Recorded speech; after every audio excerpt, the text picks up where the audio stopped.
Life Stories brings you real, gripping tales of bravery, resilience, and unexpected heroes.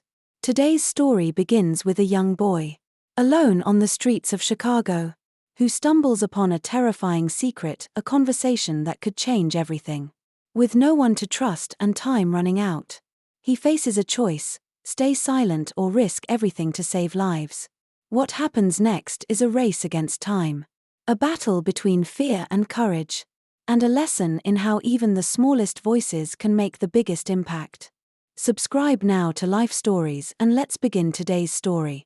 I remember the way the air smelled that afternoon, thick with the sour tang of rotting food and spilled grease. It clung to my clothes, a reminder of just how long I had spent searching through the dumpster behind Rivergate Mall. It wasn't the worst place to be, at least here. Behind the towering green metal, I was mostly invisible. People didn't look behind dumpsters. They didn't look for kids like me. I clutched my backpack tighter, the straps worn and frayed from too many nights spent dragging it from one alley to the next.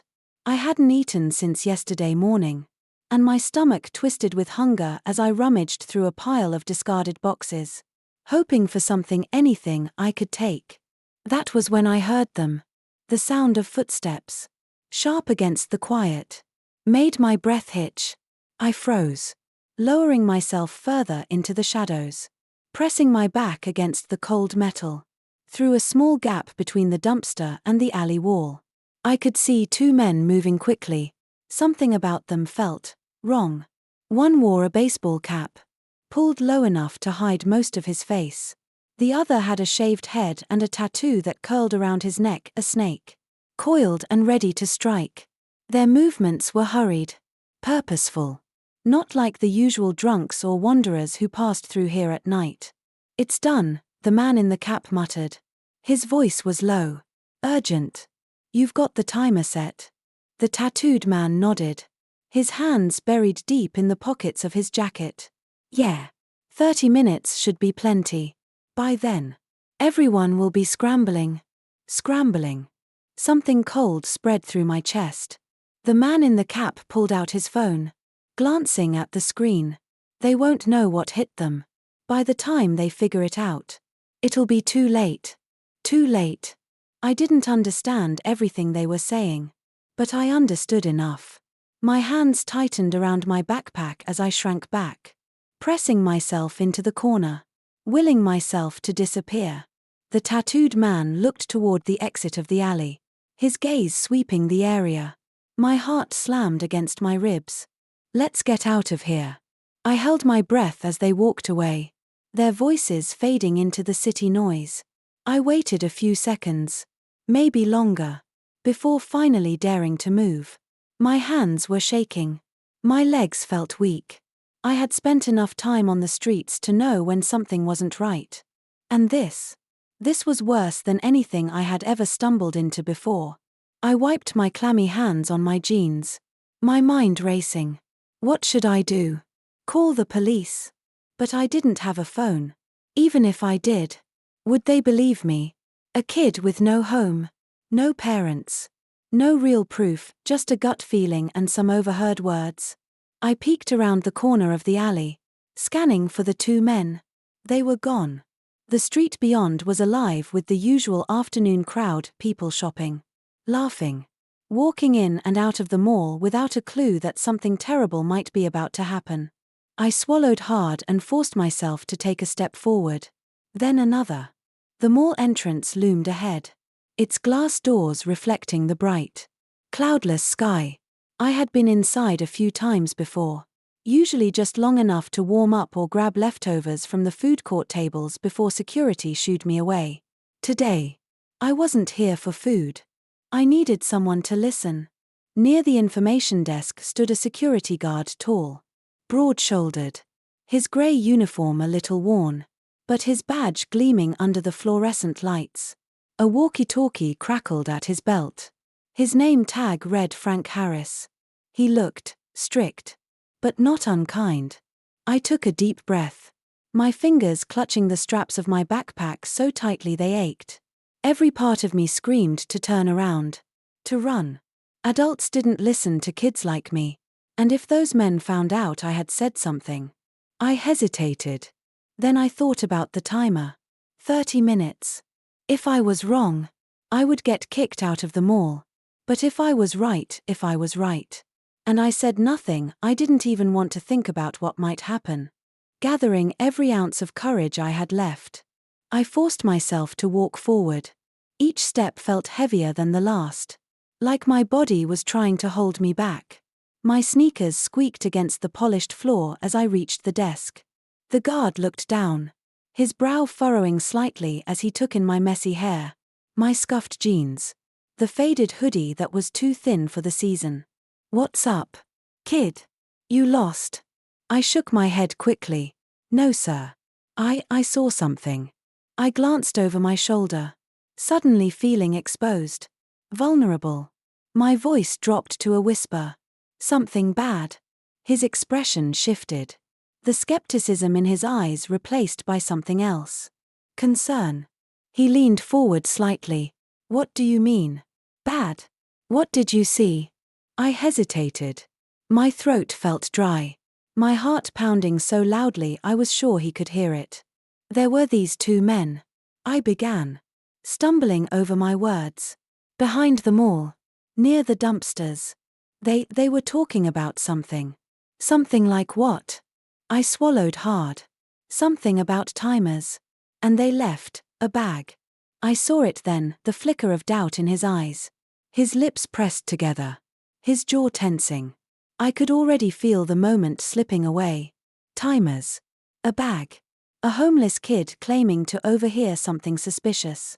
I wasn't stupid, I knew how this sounded.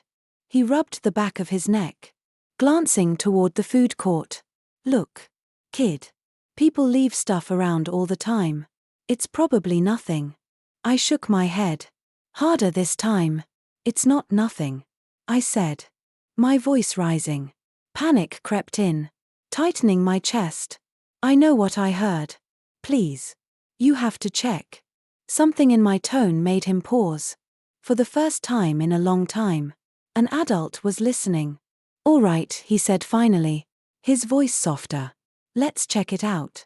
And just like that, the countdown had begun. Harris led me away from the bustling entrance, his boots making solid, confident sounds against the polished floor. His presence felt steady, reassuring. But my heart wouldn't stop hammering. I kept glancing toward the doors, half expecting those men to appear at any moment. What if they saw me talking to security? What if they realized I was the reason their plan was falling apart? My stomach twisted at the thought. Harris must have noticed because he slowed his pace, glancing down at me. "Hey, kid. You're safe," he said, his voice steady but kind. "Whatever you saw, we'll handle it."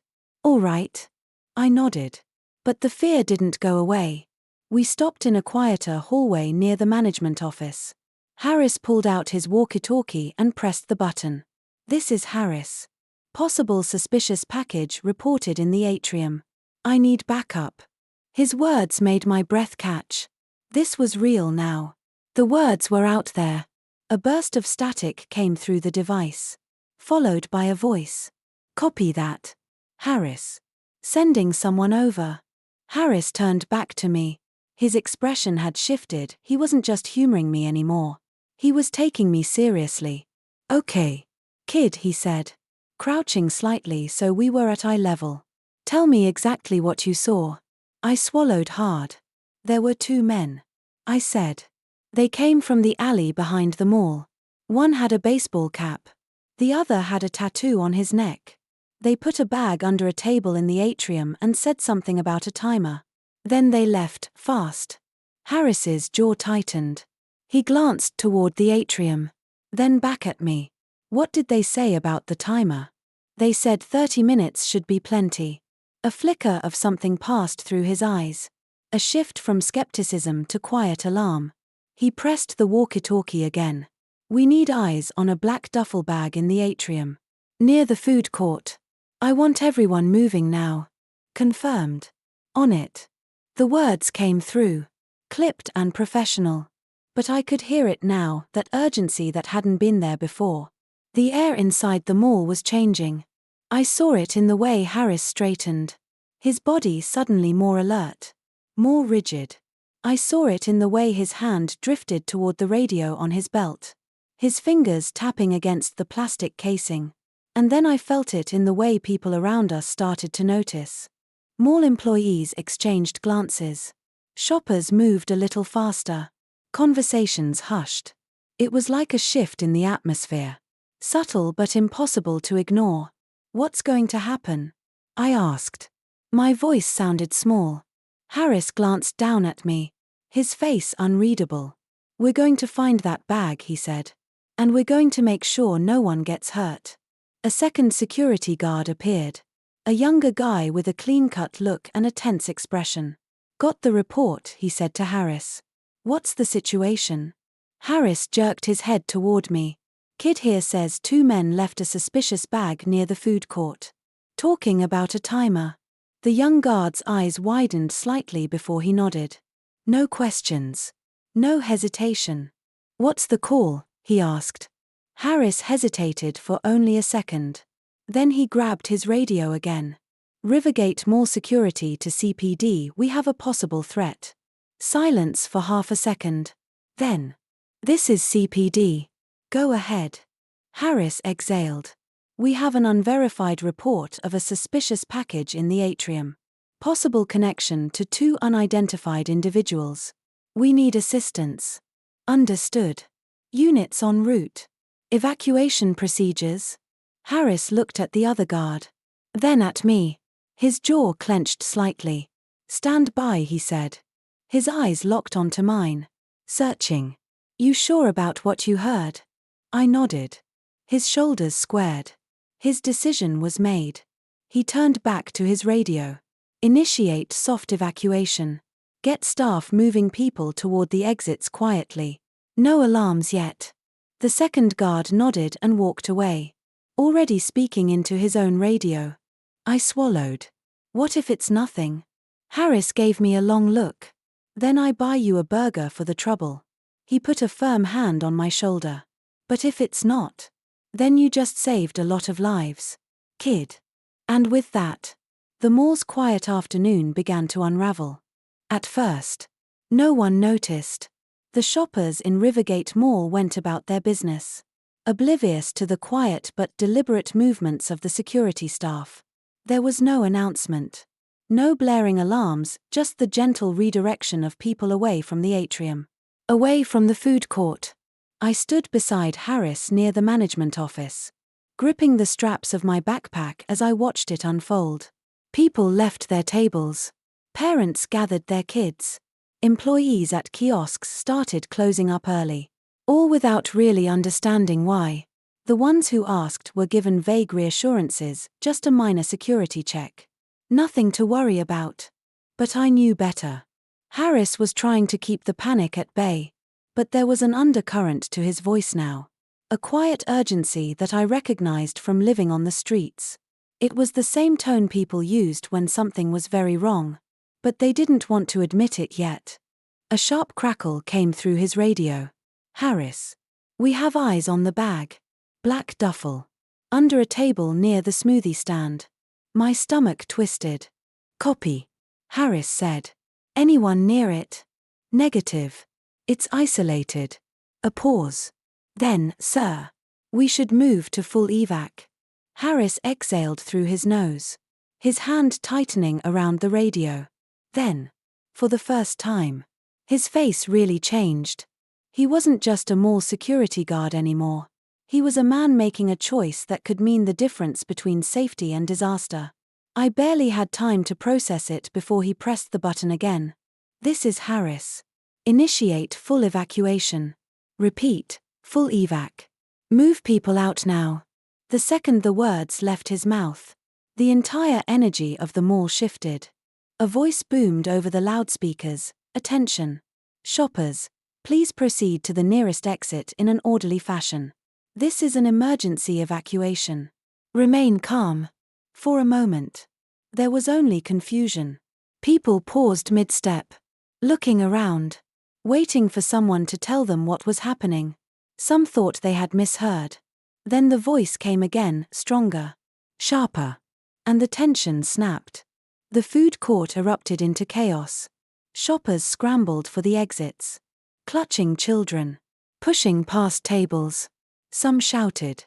Others hesitated, caught between confusion and fear.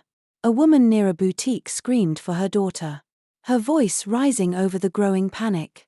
Security guards and mall staff shouted directions, but their words were swallowed by the noise. Beside me, Harris kept one hand on his radio, the other raised to direct people away. His face was set like stone, his voice calm and steady despite the madness unfolding around us. I just stood there, frozen. I had started all of this. And if I was wrong, if that bag was nothing. "Come on, kid," Harris said, gripping my shoulder. "We're moving." He guided me down a side corridor toward the security office. Every few seconds, his radio crackled with updates: CPD units inbound, bomb squad on standby, officers sweeping the area. Then, "This is Lawson. I'm on site." I barely noticed the name at first. It wasn't until we reached the security office and the door swung open that I really saw her. Detective Rebecca Lawson. She wasn't what I expected. Tall and composed, with sharp blue eyes that took everything in at once. She strode into the room like she owned it. She wasn't panicked, wasn't distracted by the chaos outside. She was focused. Her gaze landed on me immediately. "This is the kid." Harris nodded. "Tyler Brooks. He's the one who reported the bag." She crouched in front of me, close enough that I could see the faint freckles on her nose. The kind of details I never would have noticed if I weren't so terrified. "Hi, Tyler," she said, her voice softer than I expected. "I'm Detective Lawson. Can you tell me exactly what you saw?" I opened my mouth, but nothing came out. My heart was hammering. Everything felt too big. The mall, the panic, the possibility that I had gotten it all wrong. Lawson must have seen it, because she didn't rush me. She just stayed there, steady, waiting. Finally, I forced the words out. "There were two men," I whispered. "They left a bag near the food court. One of them said something about a timer." "A timer?" Her eyes sharpened. "Did you see it?" "No. But I heard them. They said 30 minutes should be plenty.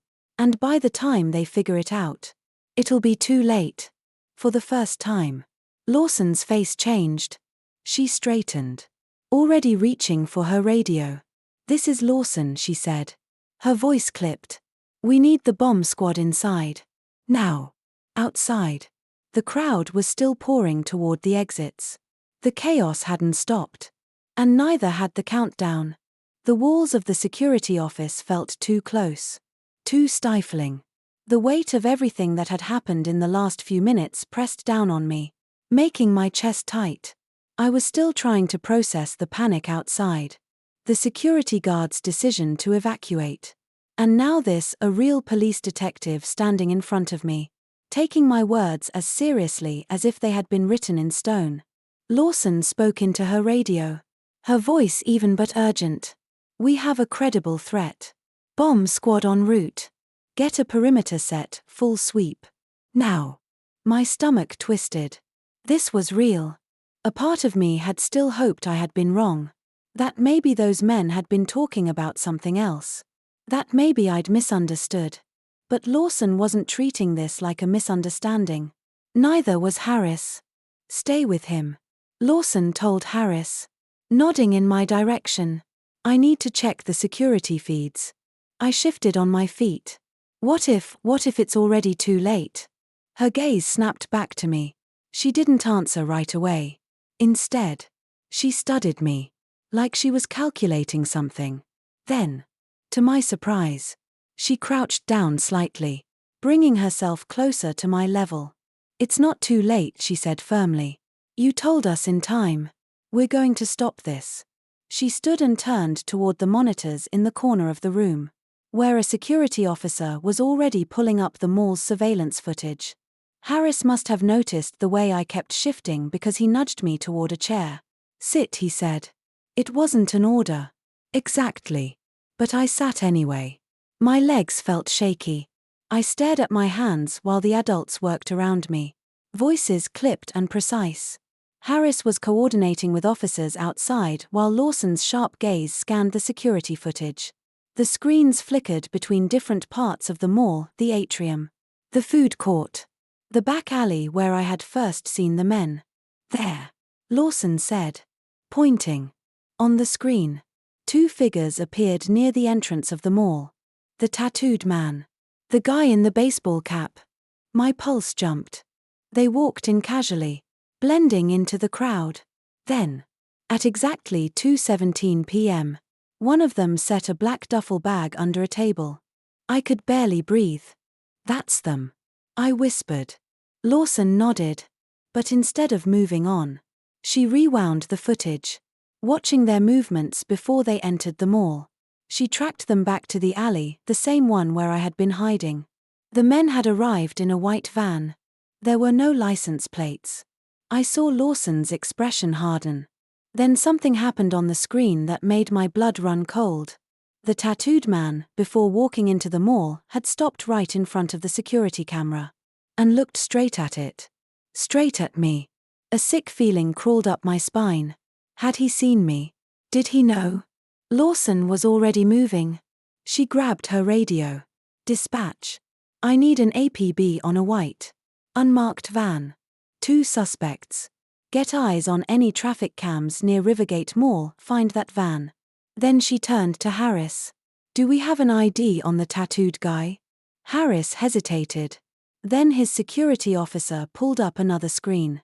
Zooming in on the man's neck tattoo, a coiled snake wrapped around a dagger. Lawson muttered something under her breath. Then she looked at me. You've just given us our first real lead. My mouth felt dry. Who is he? She exhaled. His name is Miguel Alvarez. He's part of a gang we've been tracking for months, the West Side Serpents. The name meant nothing to me, but I could tell from the way Harris stiffened that it meant a lot to him. They deal mostly in smuggling. Lawson continued. Drugs. Weapons. But this, she motioned toward the footage, this isn't their usual style. I swallowed. So why are they doing it? Lawson didn't answer right away. She turned back to the monitor, flipping through footage from the past few days. And then she found something that made everything worse. The same white van, parked outside the Cook County Courthouse. My stomach plummeted. They weren't just at the mall, I said slowly. Lawson nodded. They were casing the courthouse, too. Harris cursed under his breath. Lawson straightened, already reaching for her radio. This is bigger than the mall, she said. We need to move. Now. The radio crackled. Detective. We have an update. Go ahead. The bomb squad just confirmed it was a fake device. A fake bomb. I exhaled in shock. But Lawson didn't look relieved. Harris frowned. A fake. Then what the hell was this about? Lawson's grip tightened around her radio. It was a test, she said. They wanted to see how we'd react. And then she looked back at the screen, at the courthouse footage, where the same white van had been parked just 2 days ago. We need to get to the courthouse, she said. Because whatever was happening, the real attack hadn't even started yet. The car ride to Cook County Courthouse was silent but heavy with tension. The streets of Chicago blurred past the window. But I barely noticed. My hands were still gripping the straps of my backpack. My mind racing with everything that had just happened. The fake bomb. The tattooed man. The white van parked outside the courthouse days before. None of it made sense. If the mall had just been a test, then that meant the real attack was still coming. And we were running out of time. Lawson's voice cut through the silence. Harris.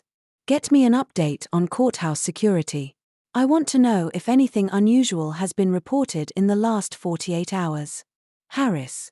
Sitting in the front seat. Grabbed his radio. Rivergate Security to Courthouse Command. Come in. A second passed. Then. This is Courthouse Security. Go ahead. We have a potential threat. Have there been any reports of suspicious activity, unknown vehicles, unattended packages, anything that didn't sit right? Another pause. Then, standby. We need to check. Lawson's fingers drummed against the dashboard. Her jaw tight. They don't even know, she muttered. They don't even realize it's happening yet. I swallowed hard. What if it's already there? She glanced at me, her sharp blue eyes assessing. It might be. I didn't know what to say to that. The car screeched to a halt outside the courthouse, and I barely had time to take in the towering marble steps, the crowds of reporters, and the dozens of police officers lining the perimeter before Lawson threw open her door. Stay with Harris, she told me, her voice leaving no room for argument. Do not move. Then she was gone, striding toward a grizzled-looking officer standing near the courthouse entrance. I sat there, gripping my backpack. Something felt off. Even though there were police everywhere, even though people were moving quickly and checking IDs, there was still this undercurrent of unease in the air, like something was just out of place. The radio on Harris's belt crackled. We have an update, a voice said. A *** custodian reported a duffel bag in the maintenance corridor. East Wing. No one's claimed it. My blood ran cold. A duffel bag. That was exactly what I had seen in the mall. Harris's face darkened as he responded. Location secured. Negative. We were waiting for confirmation before escalating. Escalate now. Harris ordered. Get people out. I turned toward him. Harris. It's the same setup. Isn't it? He didn't answer. He was already speaking into his radio again. This is Harris, confirm lockdown procedures. No one in or out. I could hear the urgency in his voice. Lawson reappeared at my side. Her jaw set. The bomb squad is moving in. I exhaled. So it's real. She didn't answer right away. Then, in a voice quieter but firm, she said, "We'll know soon." Suddenly, the radio crackled again. We've located the bag. I repeat. We have eyes on the suspicious bag. Proceeding with caution. Then, a long, tense silence. I could hear my own heartbeat in my ears. Then the technician's voice came through. Clipped and careful. Confirmed, there's a timer. It's counting down. The world around me narrowed. Lawson swore under her breath. Harris grabbed his radio again. ETA on disarm? A different voice came through. Tense but controlled. We've got 5 minutes before detonation. We need to act fast. Lawson turned toward the courthouse entrance. Everyone out, now. It was happening again. But this time, it wasn't a test. This time, it was real. Time moved differently when you knew a bomb was counting down. 1 second felt like an eternity. Yet everything happened too fast to process. The moment the radio confirmed there was a live device inside the courthouse, Lawson's voice snapped across the chaos like a whip. Evacuate the East Wing immediately. I want all non-essential personnel out of the building. Officers sprang into action, their radios crackling with sharp, urgent voices. Security guards rushed through the corridors, ordering clerks, lawyers, and visitors toward the exits. People didn't ask questions, they saw the urgency on the officers' faces. Heard it in their voices. They ran. But I wasn't running. I stood frozen just outside the courthouse. My hands clenched into fists. I could hear the panic rising, doors slamming open. Voices calling out names. The growing roar of sirens as more police units arrived. The bomb squad had reached the storage room. I knew because the radio in Harris's hand crackled again. We've located the source. Confirming countdown. 2 minutes. 34 seconds remaining. 2 minutes. Harris swore under his breath. His grip on his radio tightening. I felt like I couldn't breathe. A memory hit me like a punch to the gut. The men in the alley. The words they had whispered when they thought no one was listening. 30 minutes should be plenty. By then, everyone will be scrambling. That was their plan. Maximum chaos. Get people running. Get them distracted. But what else? I turned to Lawson. Panic creeping into my voice. What if this isn't the only one? She snapped her head toward me. What? I was thinking out loud now. Trying to put it together. Trying to make sense of the gut feeling twisting in my chest. They wanted people running. I said quickly. They wanted the police focused on the bomb. What if there's something else? Lawson didn't hesitate. She grabbed her radio again. This is Lawson. Initiate full building sweep. I want all officers checking maintenance rooms, supply closets, and any unsecured access points. Now. A garbled acknowledgement came through, but my ears were ringing too hard to make out the words. I could feel the seconds slipping away. And then, a voice burst through the radio. Detective. We found something. Lawson and Harris both tensed. Go ahead. Lawson said. It's a guy. Janitor's uniform. We caught him near the restricted hallway leading to the judge's chambers. He was carrying a second bag. My stomach dropped. Lawson's expression hardened instantly. Get him into custody. What's in the bag? Still checking. But wait. He's saying something. A muffled shout came through the radio. Then a scramble of voices. I couldn't make out the exact words. But I caught two of them. Clear as day. Plan B. Lawson's eyes met mine. That was it. The bomb wasn't just meant to destroy. It was meant to clear a path. And while everyone was distracted, while every officer in the building was focused on stopping an explosion, the real target was still inside. Lawson didn't hesitate. She whirled around, shouting over her shoulder. Get to the judge's chambers, now. Then she was running. The chaos of the day settled into a quiet, heavy relief. The bomb had been defused with seconds to spare. And the second device, hidden inside the janitor's bag, was stopped before it could reach its intended target. Miguel Alvarez and his gang were arrested. Their entire operation dismantled before they could strike again. At the police precinct, Detective Lawson knelt beside me, her voice softer than it had been all day. You saved lives today, Tyler, she said. For the first time in a long time, I believed it. A few weeks later, I stood outside a new home. A foster family Lawson had helped arrange. I wasn't just a street kid anymore. I had a future. Sometimes, the smallest voices make the biggest difference. Thanks for watching. Don't forget to subscribe to Life Stories for more incredible true stories.